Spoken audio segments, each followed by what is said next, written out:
Question number 48 and question number 49 is common data question from part test 1 from structural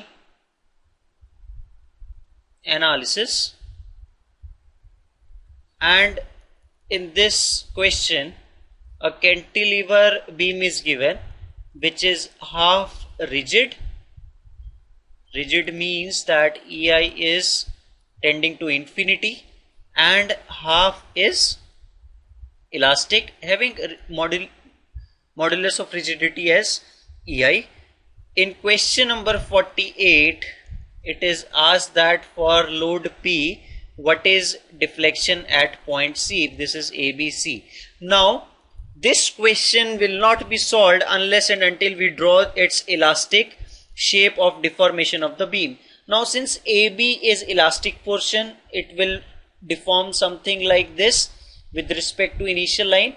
This is initial line of beam, and BC is rigid portion, so it will show a linear behavior. So delta C will be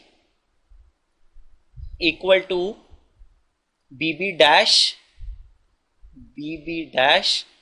plus, if this is theta B and this is length L, plus theta B into L, so that will be delta C. So now first task is to find that what is the value of BB dash.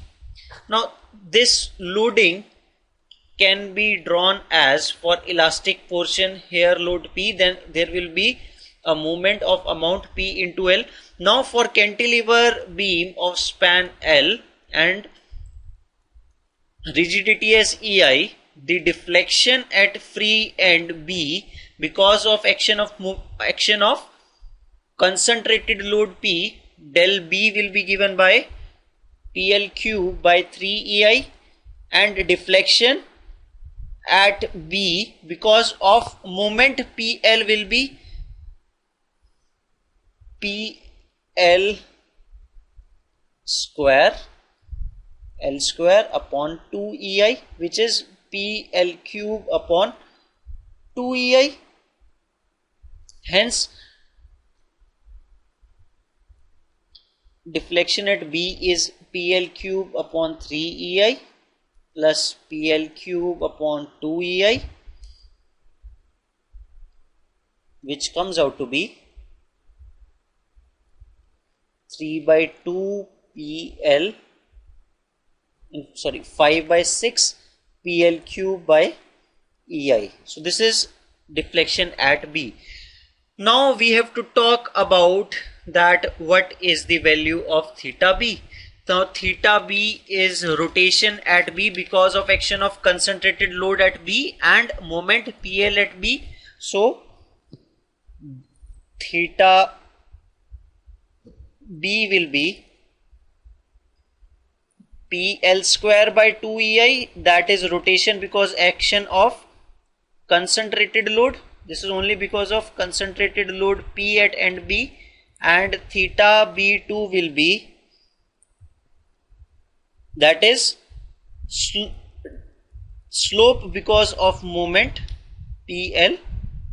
It comes out to be PL square by EI.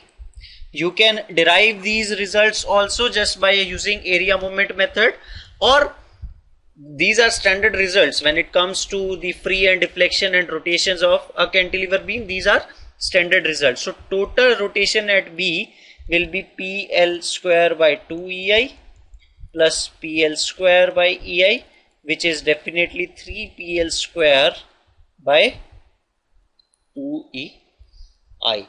Now theta B is known. We saw that delta C is given by theta B into L plus del BB. So it comes out to be